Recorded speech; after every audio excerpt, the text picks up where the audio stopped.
live IG gitu soalnya. Oh iya. Oke. Jadi yang ingin aku sampaikan adalah bahwa penafsiran agama itu punya kontribusi yang sangat kuat untuk mendorong homofobia, transfobia, dan LGBT fobia. Seperti itu. Sangat besar. Itu sebabnya misalkan beberapa survei mengatakan bahwa masyarakat kita masih belum cukup bisa menerima soal keberadaan LGBT. Karena apa? Menurut doktrin keagamaan, ya doktrin keagamaan klasik, mau Yahudi, mau Kristen, mau Katolik, mau Islam, sepanjang cara pandangnya klasik, itu akan meletakkan orang-orang yang kita sebut saja sebagai queer ya. Queer itu adalah orang yang di luar heteroseksual dan di luar cisgender. Itu kita namakan queer atau LGBT. Orang-orang LGBT itu sebagai lian. Nah, lian ini kemudian diberikan stigma, negative stereotyping, at least two labels. Disease, mental illness. Ya, yang kedua adalah ia adalah penjahat. Ya, ia adalah penjahat, dan oleh sebab itu yang ketiga labelnya adalah mereka termasuk bukan orang yang grateful terhadap atau orang yang berterima kasih kepada Tuhan. Karena apa? Karena mereka telah berbuat jahat seperti itu. Bayangkan kita sejak kecil, ya, tanpa kita sadari didoktrin untuk itu. Saya misalkan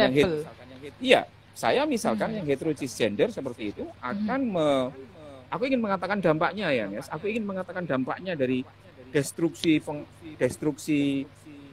cara pandang klasik gitu terhadap orang-orang hetero cisgender sepertiku, sepertimu. Aku tidak tahu apakah kamu heteroseksual atau tidak, tapi anggap saja heteroseksual. Orang-orang yang heteroseksual cisgender sepertiku kemudian mulai membenci orang yang di luar diri kita.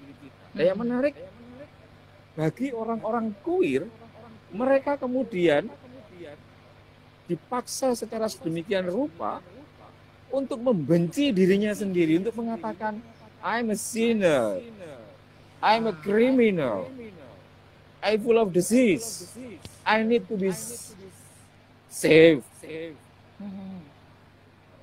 Jahat sekali. Ini yang menurutku merupakan kesalahan fundamental terkait dengan soal cara pandang kenapa orang itu benci. Nah, yang menarik, Agnes, klaim keagamaan yang seperti ini kemudian semakin destruktif manakala ilmu pengetahuan juga bermakmum terhadap cara pandang ini. Jadi ada semacam pseudo science.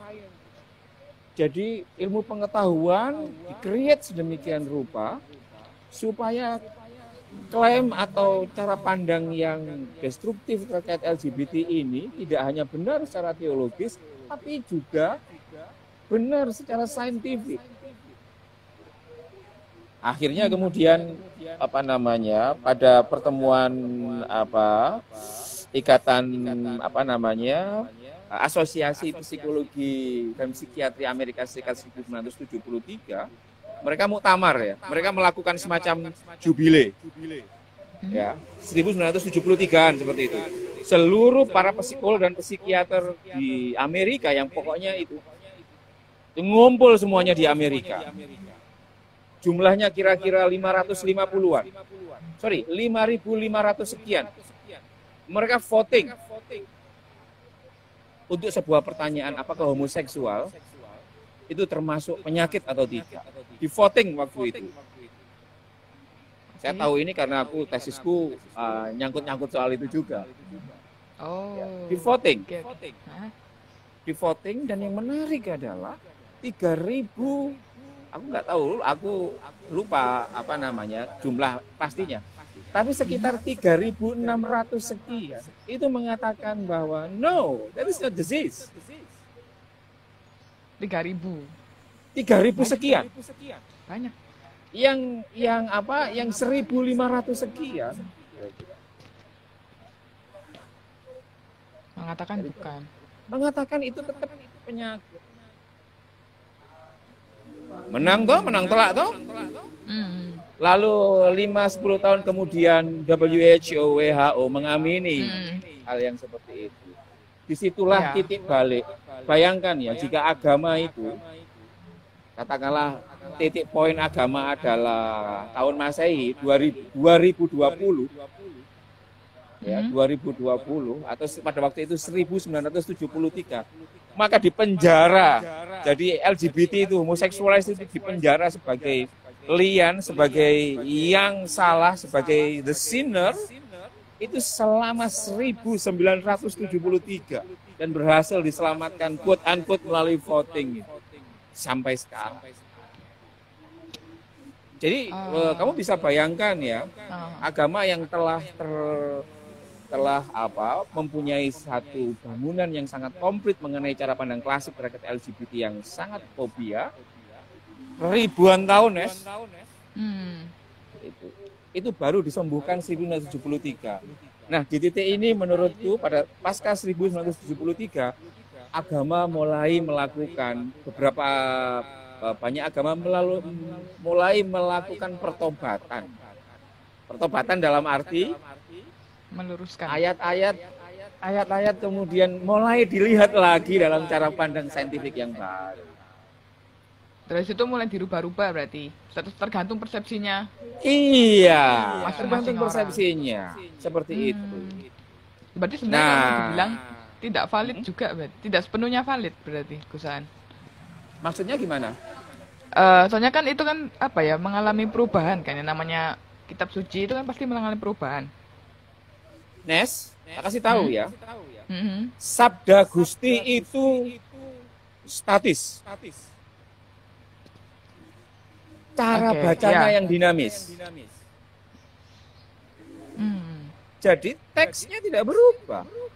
Aku ingin mengatakan seperti ini soal kasus Sodom dan Gomora.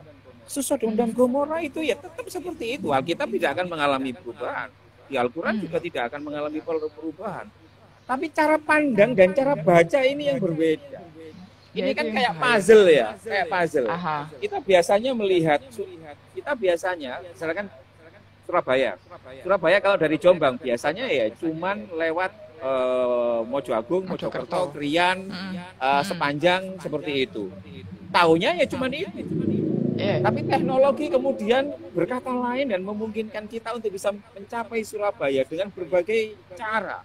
Termasuk kalau kamu mau, kamu bisa nyewa perahu, ya kalau dari Jombang nyewa perahu, jegur nang Kali Ploso, Brantas, udah nyampe kamu ke Kalimasan. Iya. Seperti itu. Nah, bagi saya teksnya tetap capailah Surabaya dari Jombang. Teksnya sama. Di Sodom dan Gomora seperti itu. Sodom dan Gomora misalkan dari perspektif yang progresif misalkan, kita para sarjana agama termasuk di Bible dan juga Alkitab dan juga di Quran itu meletakkan kalau kita selidiki soal Sodom dan Gomora sebenarnya kalau dibaca secara pelan-pelan di situ adalah fragmen di mana ada upaya percobaan perkosaan seksual laki-laki terhadap laki-laki. Saya ulangi lagi. Upaya perkosaan, karena belum terjadi. Upaya perkosaan laki-laki kepada laki-laki. Upaya perkosaan.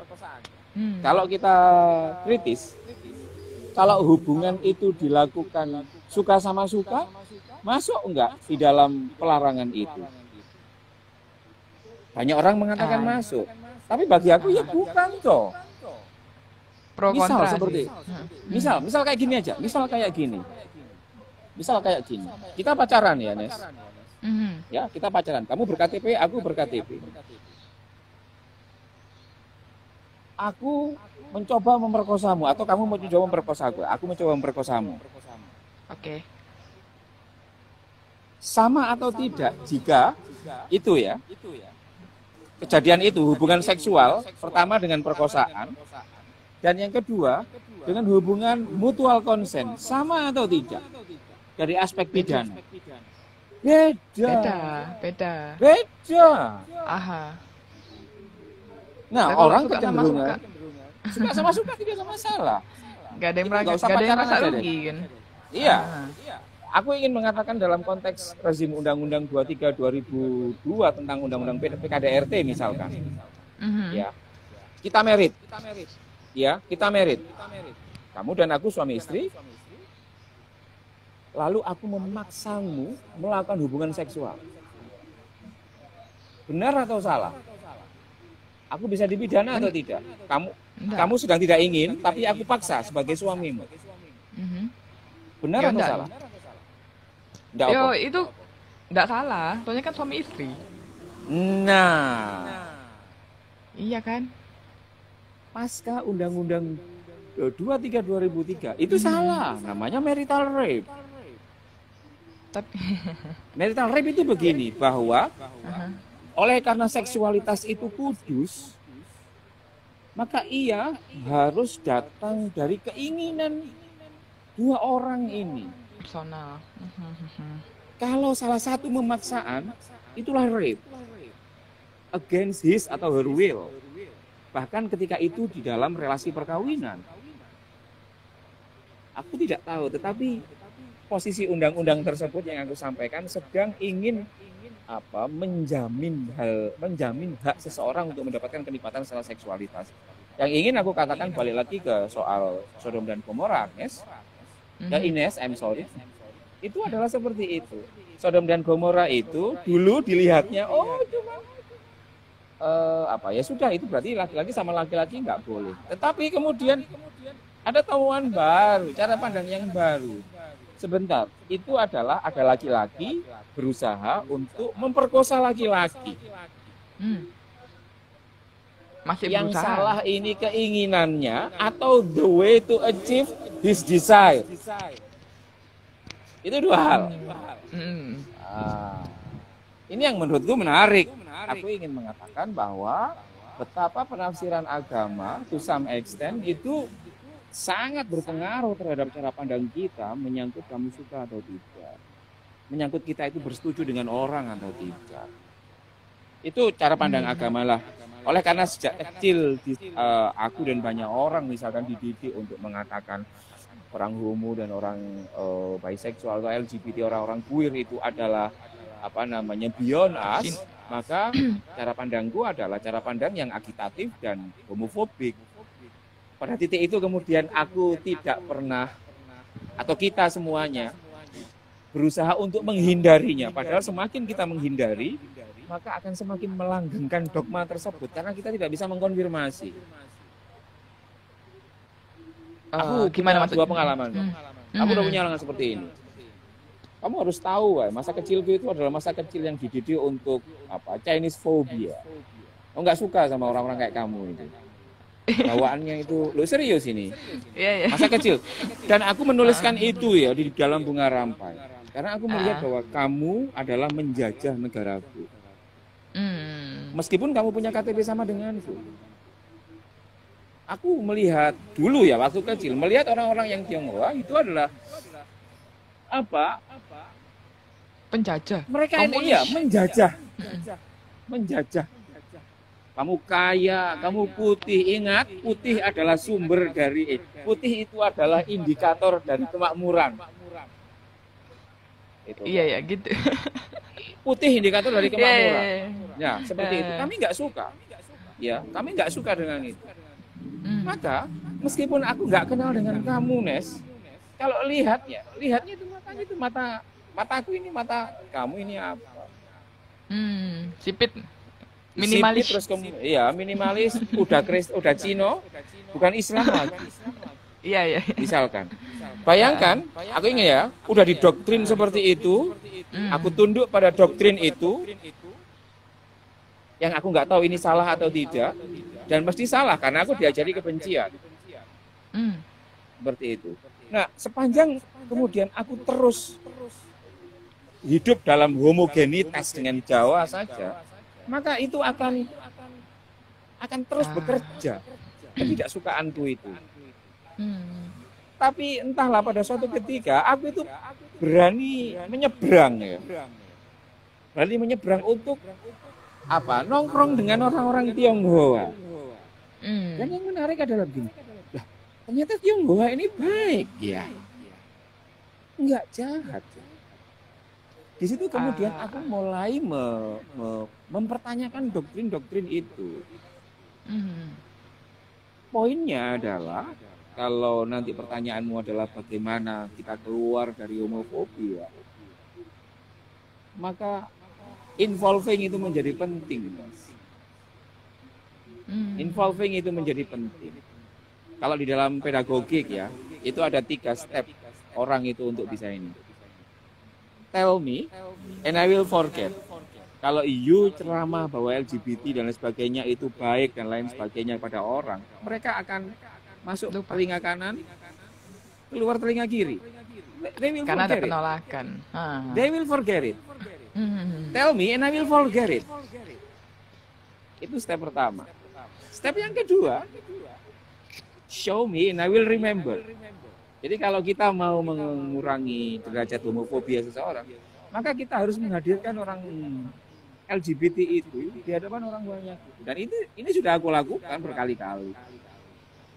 Kita ngomong, ini loh temanku LGBT, ini loh temanku Tionghoa. Kamu tahu, pertama kali aku membawa temanku Tionghoa ke rumah itu, seluruh rumah kaget. Wah, kok aan iki nggawa wong Cina-Cina nang omah iki. Mau dijajah mana dah?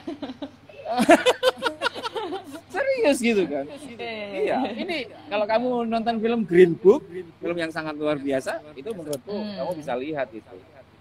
Iya, itu banyak yang bagus. Itu tadi, show me and I will remember. Oh, iki ta Cino, oh iki ta Ines. Ternyata nggak jutek, misalkan kayak gitu. Ini yang menurutku menjadi hal yang menarik. Nah, yang ketiga yang menurutku the ultimate stage adalah involve me and I will understand. Jadi kalau misalkan orang LGBT bekerja sama, orang gay, lesbian, bekerja sama dengan orang-orang hetero cisgender, semakin sering kita melakukan pembauran, integrasi, maka semakin orang itu akan luruh kefobiannya. Menurutku itu sih, Nes.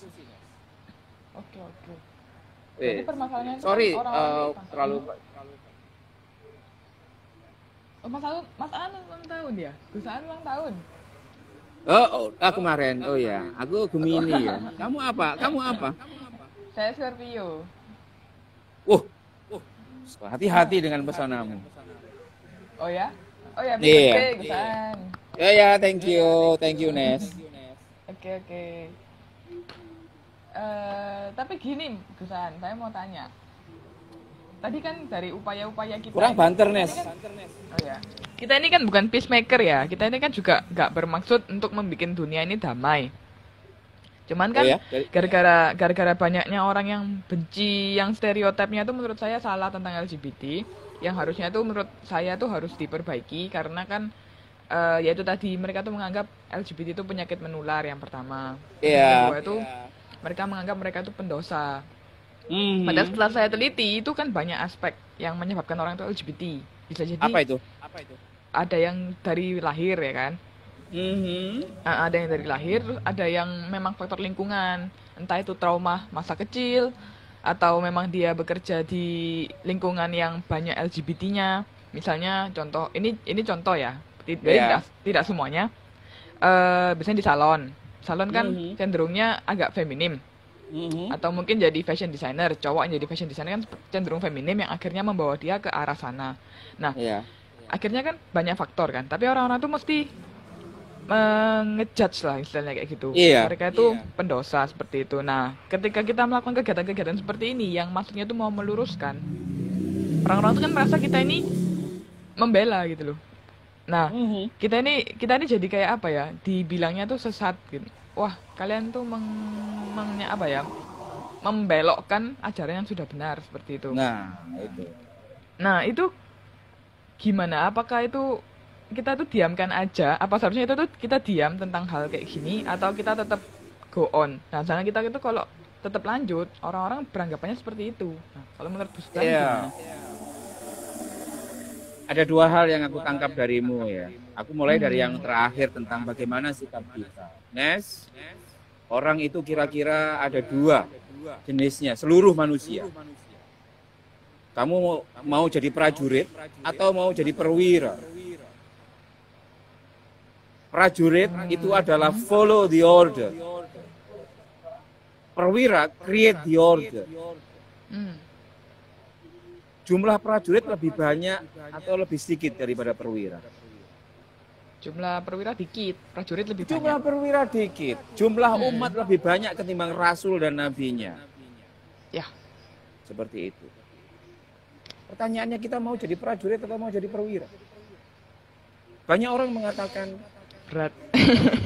Memilih jadi perwira, tetapi ketika kita mau against the mainstream view regarding this issue, then secara nggak sadar kita ini sedang di dalam persimpangan. Kita mau meneruskan S2 atau tetap menjadi S1. Aku memilih untuk menjadi perwira. Kamu dengan skripsimu dan keberanianmu untuk IG mendiskusikan soal ini, itu adalah step selanjutnya untuk menjadi perwira secara tanpa kamu sadari. Nah, tugas para perwira adalah mendorong sebanyak mungkin prajurit supaya menjadi perwira. Yang sayangnya mereka reluctance untuk itu. Tapi mau reluctance atau tidak, itu nggak peduli. Perwira yang baik adalah ia yang terus merasa penting untuk hadir, untuk menjelaskan tentang apa yang sebenarnya terjadi. Dengan satu prinsip yang clear, bahwa setiap manusia itu sama, tidak boleh didiskriminasi. Setiap orang di hadapan Tuhan sama, Nes. Kon putih yo, aku ireng. Tapi aku rada putih soalnya. Itu sama di hadapan Gusti. Rambutmu mau hitam atau yang lain, sama di hadapan Gusti.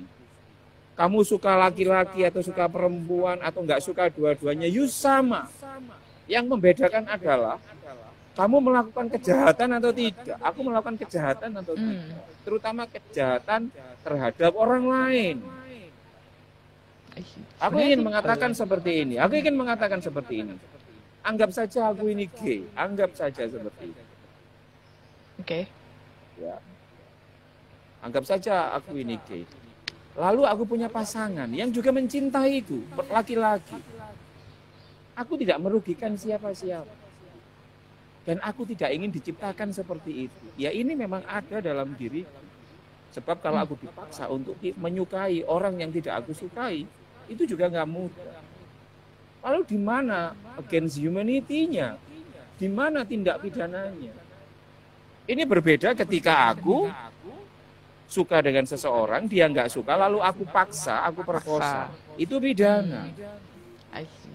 Nah, ini menurutku sekali lagi pilihannya dua. Kamu mau belanja ke Pasar Turi atau mau belanja ke PTC? Kita mau jadi perwira atau menjadi prajurit? Nah, seperti itu. Nah, tapi tugas kita adalah tugas kemanusiaan. Kalau di dalam agamaku adalah wa ma arsalnaka illa rahmatan lil alamin. Aku, ini kata Gusti ya, ini kata Gusti. Muhammad, aku gak ngirim kue nang gini donya kecuali kamu bisa menjadi rahmat bagi alam semesta. Kalau dalam istilah Alkitab, kamu bisa menjadi terang dan garam. Seperti itu. Bukan untuk membuat orang homo kemudian dipaksa menjadi hetero, atau orang yang transgender dipaksa menjadi cisgender. No, tidak seperti itu. Kecuali mereka sendiri yang mau kan. Gimana? Kecuali itu keinginan dari mereka sendiri kan. No, it's okay. Kalau itu mereka keinginannya sendiri, nggak ada masalah. Aku punya banyak teman-teman gay yang bisa menerima diri sendiri, tapi juga tidak sedikit yang belum bisa menerima dirinya sendiri. Mau sembuh dan lain sebagainya. It's okay. Yang salah adalah ketika kita memaksa orang lain against their will. Misalkan, aku mempercayai bahwa gay itu orientasi seksual tidak bisa disembuhkan. Lalu aku kampanye dan memaksa orang gay yang ingin sembuh supaya ia tidak memilih jalan kesembuhan. Aku salah. Bukan karena memaksa. Sebenarnya konsepnya sama kayak pemerkosaan itu tadi kan, Gus. Ketika kita memaksa orang-orang itu salah. Iya, seperti iya kan? Itu. Nah, nggak boleh, memaksa itu nggak boleh. Oke, aku akan masuk kepada dua hal yang tadi kamu soal faktor dan lain sebagainya. Aku tentu tidak akan mendebat soal faktor-faktor itu, tetapi kalau kita belajar soal SOGSC, sexual orientation, gender identity and expression, and sexual characteristic, kita akan jadi ngerti apa perbedaannya orientasi seksual, apa perbedaannya ekspresi seksual. Yang banyak orang menganggap ini mix. Yang menganggap ini mix. Contoh seperti ini. Kamu sangat suka soto, nih. Pokoknya setiap hari makanmu soto. Makanmu soto terus. Kamu suka soto. Tapi pada satu titik, kamu ada di satu tempat di mana soto itu nggak ada. Yang ada itu nasi pecel. Oke. Ya, pilihannya adalah kamu mati atau makan nasi pecel. Lah aku milih soto. Nek aku milih soto ya mati kan. Kalau betul soto ya. Lalu kamu makan pecel. Makan pecel. Difoto oleh banyak orang. Agnes sekarang tidak suka soto, tapi sekarang suka pecel. Padahal ketika kamu balik ke Surabaya, ketemu soto, kan ya soto meneh, balik soto garep pecel atau kadang-kadang ya kangen pecel. Yang ingin aku katakan, orientasi seksual itu, aku meyakininya itu adalah sesuatu yang sangat personal, yang dimiliki oleh orang, yang hanya ia dan Tuhan yang tahu, menyangkut dengan siapa ia secara emosional ingin beradu peluh dengan jenis kelaminan, jenis gender tertentu. Yang tahu kamu, kita, bukan orang lain. Itu nggak bisa di hati nurani nggak bisa dibohongi. Iya. Tapi kalau ekspresi seksual itu adalah representasi, ini bisa dibohongi. Contoh, sesungguhnya kamu ini sangat sotoian. Tapi oleh karena kamu tidak ada soto di situ, adanya cuman pecel dan kolup, ya kamu makan itu supaya kamu tetap hidup. Tapi sesungguhnya kamu ini sotoian. Nah, orang menganggap itu dua hal yang sama antara ekspresi seksual itu bisa bermacam-macam. Aku ingin mengatakan seperti ini. Anal seks. Apakah kita bisa mengatakan bahwa hubungan seksual homo itu selalu dengan menggunakan anal seks? Tidak. Apakah anal seks itu tidak dan pasti tidak dilakukan oleh orang heteroseksual? Juga tidak. Tidak. Ekspresi seksual itu tidak bisa identik dengan orientasi seksual tertentu atau menjadi monopoli orientasi seksual tertentu. Nggak bisa. Nah, masyarakat itu kan nggak pernah dididik untuk ini. Iya sih. Karena apa? SD, SMP, SMA, dan juga sejak kampus, kemudian kita tidak diajari soal konsep SOGSC. Maka pada titik itu pula pengetahuan yang lama tadi itu kemudian agak susah terurai. Seperti itu. Nah, bagiku ya dua hal itu tadi, Nes. Menjadi perwira atau menjadi prajurit itu adalah sepenuhnya tergantung dari kita dalam memaknai sesungguhnya kita hidup di dunia ini untuk apa. Kalau hanya untuk diri kita, ya selesai kamu prajurit. Diri kita dan keluarga kita, prajurit. Diri kita, keluarga kita, dan our only kind. Misalnya kalau kamu Tionghoa yang belani Tionghoa tok. Wah. Iya, misalnya seperti itu. Kan aku tidak tahu. Yang ingin aku katakan adalah sesungguhnya konsep perwira identik dengan bahwa perwira tidak hanya mikir soal dirinya sendiri, dia mikir orang lain, persis seperti kamu ini. Mikir orang lain. Seperti itu. Ini yang menurutku menjadi hal yang sangat penting dan ya namanya juga perwira ya. Kan ya sulit kan, ujiannya kan sulit. Harus dipukuli kiri kanan, dibully dan lain sebagainya. Menurutku ini harga yang harus kita bayar. Ya mari kita lakukan ini dengan riang gembira lah, Nes. Iya sih, soalnya ya ini Gus, masih kan kita ini kan tinggi Indonesia yang kental banget agamanya, ya kan. Jadi ya hal-hal kayak gini ini kan tabu banget kalau kita bahas, apalagi kalau dikaitkan dengan agama. Malah dari narasumber LGBT yang aku wawancara tuh mereka tuh ibadah gitu, mereka punya agama, mereka tetap ibadah, yang Muslim tetap sholat, mereka tetap menjalankan puasa, tapi orang-orang sekitarnya itu gak gelem nerimo. Nah, gak gelem nerimo. Kon iku wis dosa kok malah beragama loh. Sekarang kan maksud saya tuh ya wes anggaplah dia berdosa. Tapi kan dia berdoa. Sebenarnya kan tuh mengurangi dosanya. Nah, gitu kan. Nah, mikirmu sangat Tionghoa sekali, kalkulatif dan matematis. Nah, itu. Jadi kayak ada hitungannya gitu loh Gus. Bener tau, dia dosa. Dia ibadah berarti dikurangi sedikit gitu loh, siapa tahu. Nah, tapi orang-orang itu kayak suka mencampuri gitu loh. Kayak kau niku wis dosa, saiki malah gak izin ta ambek Tuhanmu kayak gitu. Nah, itu ya apa sih? Maksudnya aku tuh bingung untuk meluruskan mindset yang seperti itu gimana. Kalau kita lawan juga dibilangnya kita ini yo apa ya ketularan lah, dibilang kayak gitulah kan yo bingung ya. Maling aja ya sholat katanya. Iya. Kalau seperti itu menurutku ya kita mesti harus taktis. Ingat orang-orang seperti taktis ya. Kita harus taktis ya. Misalkan gini, kalau kita dalam perang, kalau kita dalam perang itu kan ada perang gerilya, perang kota dan lain sebagainya. Kita harus taktis. Kalau aku menemui banyak orang yang seperti itu, tapi aku cuman bilang gini aja. Semua orang itu punya hak untuk bersama dengan Gustinya dengan cara yang ia bisa pahami. Kita tidak bisa larang orang untuk bertemu dengan Gustinya. Kita tidak bisa ngomong bahwa Gusti itu hanya bisa menerima orang-orang Jawa saja. Kita nggak bisa ngomong seperti itu. Atau kemudian Gusti hanya bisa menerima orang-orang hetero cisgender saja. Kita nggak bisa ngomong seperti itu. Biasanya mereka yang against ini akan mikir ulang. Tapi kalaupun kita tidak berpikir ulang, sebagai perwira, kita harus tetap bersabar. Bersabar dalam penderitaan.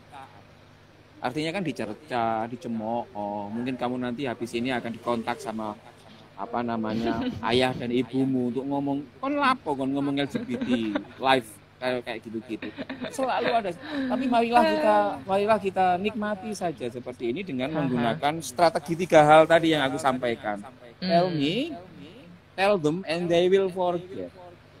Show them, and they will remember. And involve them, they will understand. Itu aja. Semakin sering kita berkawan dan menunjukkan kepada kelompok kita bahwa saya Jawa, semakin sering saya membawa teman-teman Tionghoa saya ke rumah, maka semakin orang-orang Jawa di rumah saya akan semakin bisa belajar. Karena kita omongin. Ada perubahan tapi Gus selama ini? Jelas. Atau sudah berubah? Ya sudah berubah dong. Sudah berubah. Aku ngomong ini kan bukan teori itu. Aku kan bukan akademisi kan. Aku ini praktisi. Aku mencatat dan mengamati, kemudian mencari teorinya. Kalau nggak ada teorinya, cari aja misalkan teori yang agak dekat, kemudian aku tambahin kasih catatan sedikit. Oh, teori X ini berdasarkan pengalamanku tak tambahin.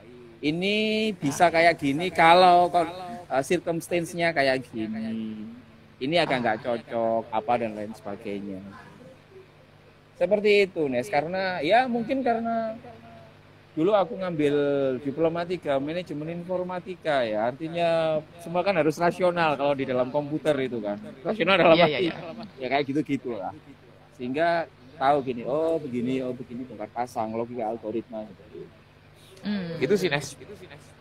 Oke. Ini Gus, ini pertanyaan terakhir sih dari aku.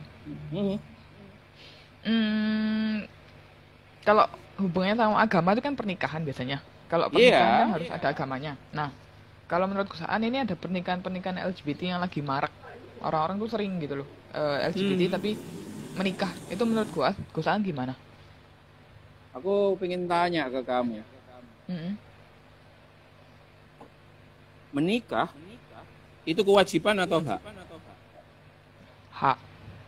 Hak dong. Hak itu hak itu boleh digunakan atau tidak boleh digunakan? Boleh ya. Hak ya. Sangat boleh. Hak ya, namanya hak. Ya maka setiap orang juga punya hak kok. Setiap orang punya hak. Dengan siapa orang itu menikah, dengan siapa orang itu. Tapi prinsip utamanya dalam perkawinan itu kan begini. Perkawinan itu kan kudus, Tones. Yap. Yang dipersatukan oleh Gusti tidak bisa dipisahkan oleh manusia. Contoh, rule di dalam kelompok Tionghoa tertentu itu meyakini bahwa Tionghoa tenglang kudu rabi mbek tenglang. Adatnya gitu. Adatnya seperti itu. Tapi Pak, for some reason, kamu melaku nang Eropa, ketemu ambil orang Batak, dan kalian jatuh cinta. Jatuh cinta dalam arti, indikatornya sangat clear jatuh cinta itu. Kamu berjanji tidak saling menyakiti, perasaannya kangen terus, bawaannya itu dusel saja, itu indikator cinta. Ini yang disebut sebagai kudus itu di situ. Benar-benar dari perasaan kita. Datang dari perasaan kita. Kamu misal, kamu merasa nyaman dengan laki-laki, maka itu adalah sangat mungkin jodoh yang diberikan Gusti kepadamu. Ya kamu harus menikah. Kamu kalau mau, ya menikahlah dengan orang yang bisa membahagiakanmu. Oke. Jangan sampai kemudian kita didorong untuk menikah dengan orang yang kita nggak mencintai. Itu artinya melawan Gusti. Itu konsep perkawinan. Di dalam Islam misalkan, perkawinan itu ayat core ayatnya, root dari ayatnya itu di Ar-Rum 21. Itu. Min ayatihi an khalaqalakum min anfusikum azwajan litaskunu ilaiha. Jadi salah satu dari tanda kebesaranku, Gusti, adalah aku ciptakan kalian berpasang-pasangan supaya kalian hidup tentram. Nes, indikatornya adalah hidup tentram. Di ayat tersebut tidak menyebut soal gender sama sekali. Aku menciptakan kalian berpasang-pasangan. Orang hetero menginterpretasikan berpasang-pasangan laki dan perempuan. Ya nggak salah.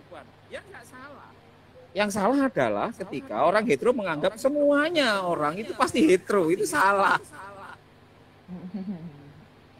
Padahal di teks sucinya itu mengatakan, aku ciptakan kalian berpasang-pasangan. Indikator pasangan itu apa? Litas kunu, sakinah. Rumah sakit sakinah ya, karena ada rumah sakit sakinah. Sakinah itu kalau di dalam terjemahan bahasa Inggris itu maknanya tranquility. Tranquility itu kalau kamu cek di Merriam-Webster maupun di Cambridge Dictionary itu adalah situasi di mana seseorang itu free from coercion and agitation. Kondisi di mana seseorang itu merdeka dari pemaksaan dan merdeka dari agitasi. Nah seperti itu. Nah sekarang bayangkan, kalau kamu suka laki-laki, tapi dipaksa untuk menikah dengan perempuan, kamu akan mendapatkan sakinah. Tidak. Pun ketika kamu suka dengan perempuan, tetapi dipaksa untuk menyukai orang yang identitas gendernya nggak sama, yang nggak kamu sukai, ya bubrah. Yang ada adalah fake marriage. Apakah itu yang diinginkan? Bagi banyak orang mengatakan fake marriage is better than the true homosexual marriage. Bagi saya itu ngawur banget itu. Itu artinya ia melawan doktrin bahwa yang dipersatukan Gusti tidak bisa dipisahkan manusia. Nah, manusia ini mau memisahkan itu. Aku ingin mengatakan bahwa tidak begini, alasan pelarangan perkawinan sesama jenis sebenarnya merupakan imbas dari produk cara pandang kita yang masih bias. Cara pandang kita yang klasik. Sehingga cara pandang ini membahayakan hak orang lain.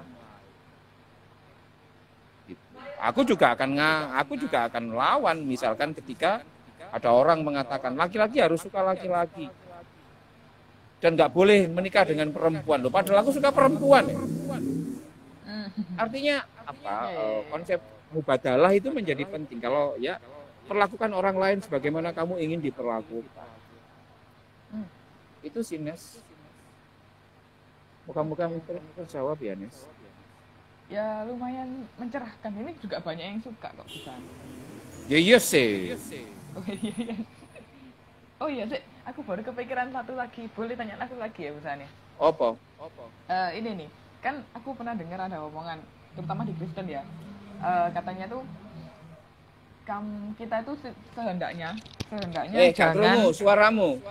Ini kita itu sehendaknya jangan merubah apa yang sudah diberikan sama Tuhan.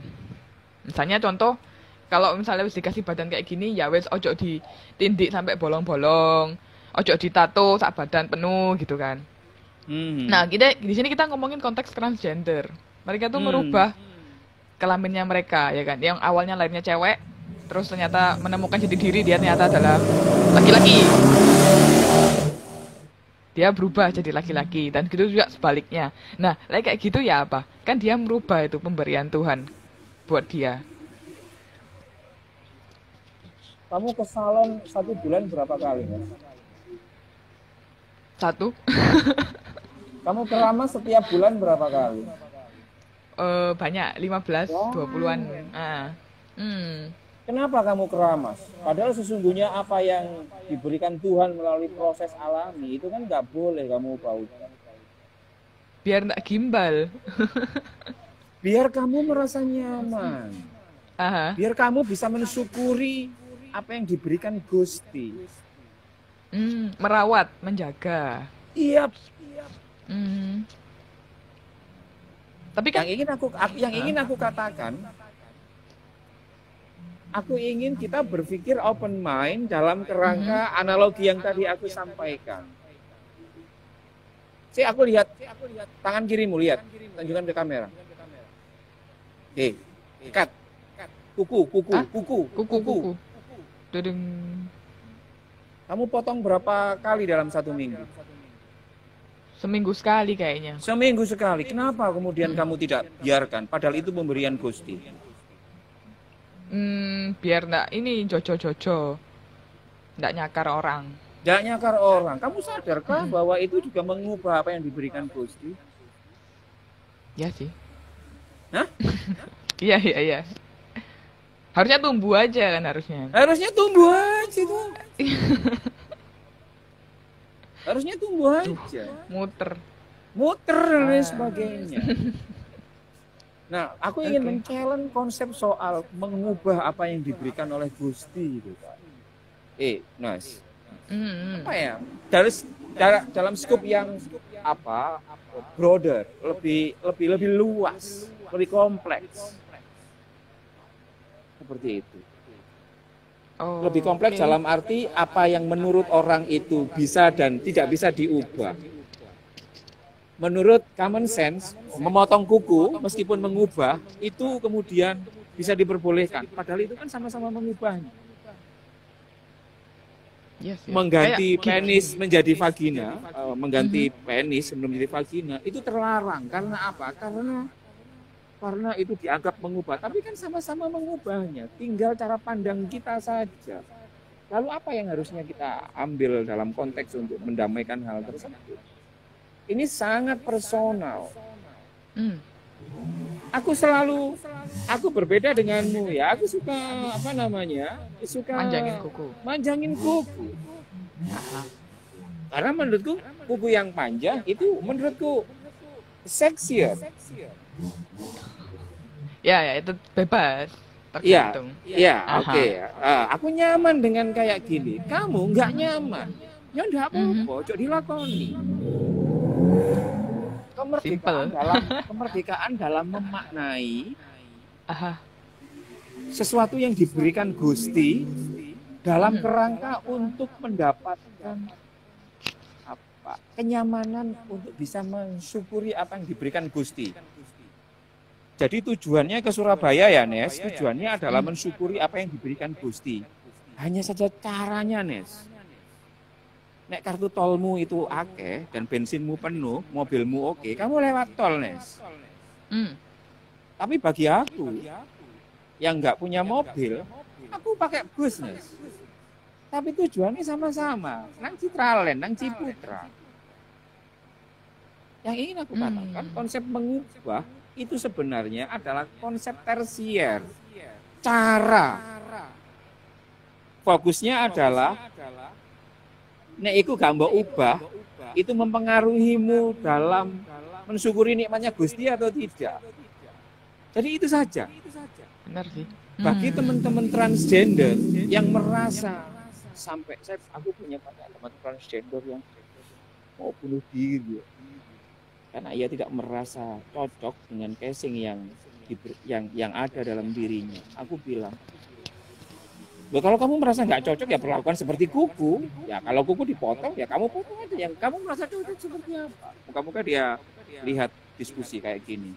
Halo Elvin, aku sedang mendiskusikan tentang kamu.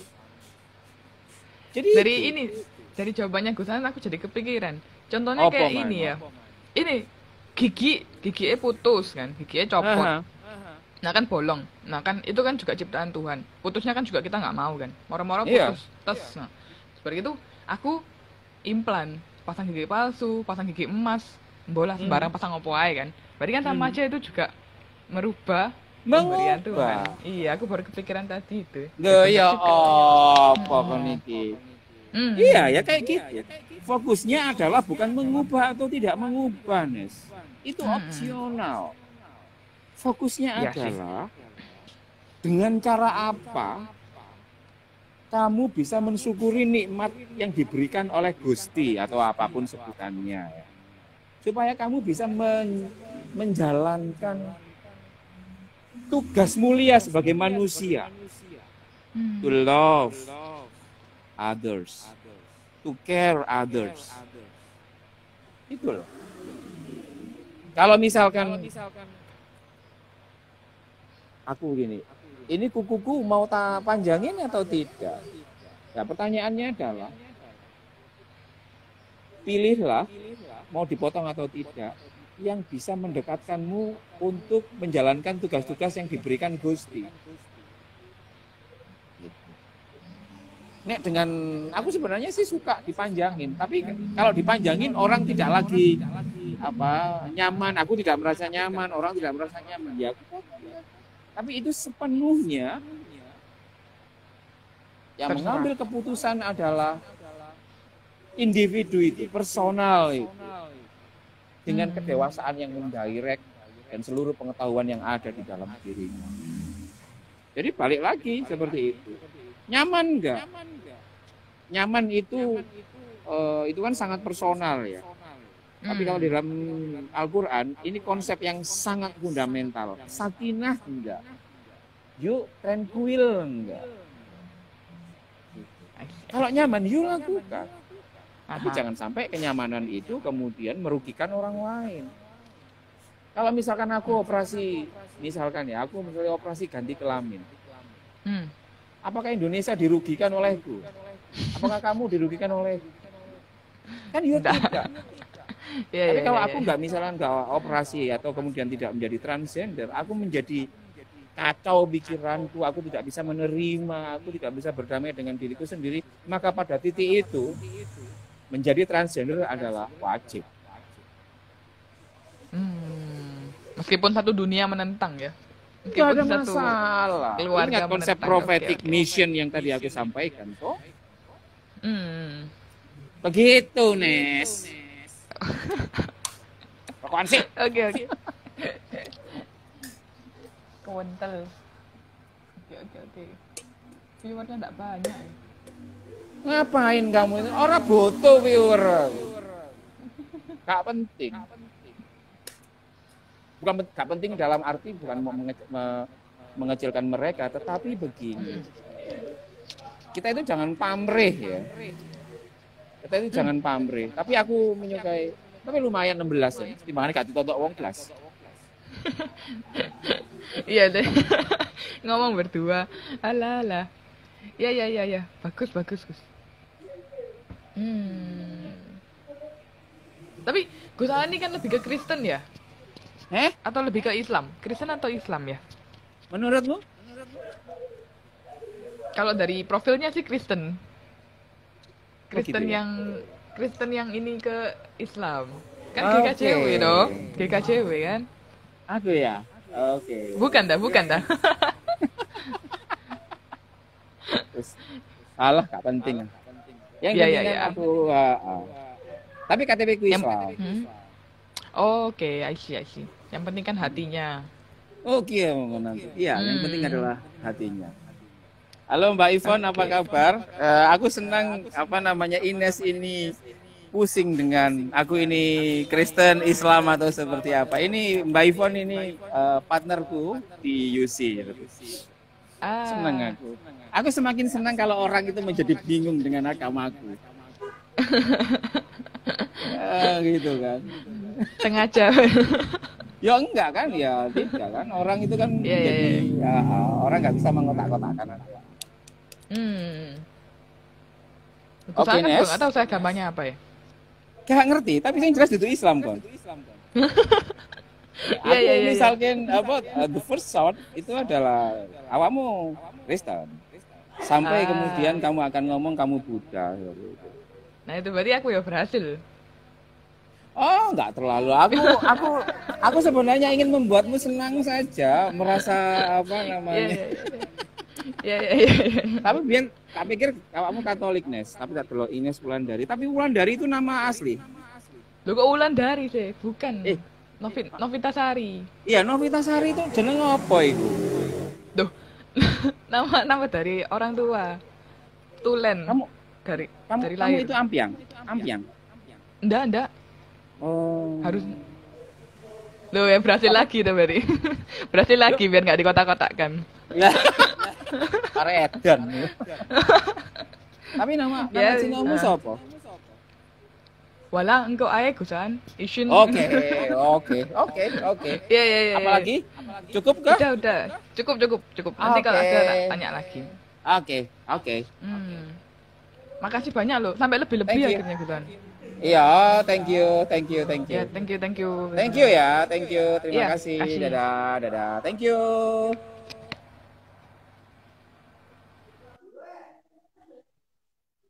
Itu tadi perbincangan yang nggak tahu ngalor ngidul nggak karu-karuan. Ya semoga terima kasih bagi yang sudah melihat. I really appreciate it. Aku hanya ingin menyampaikan gagasanku terkait dengan LGBT, agama, dan bagaimana kemudian homofobia tersusun dalam doktrin itu. Sebenarnya masih banyak dan panjang lagi karena aku bisa cerita banyak hal, terutama dari perspektif Islam.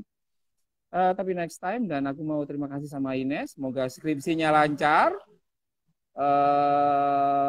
Kapan-kapan kamu harus datang ke kelasku di Universitas Ciputra untuk bertemu dengan Noli serta senior-senior yang lain. Thank you guys, matur suwun.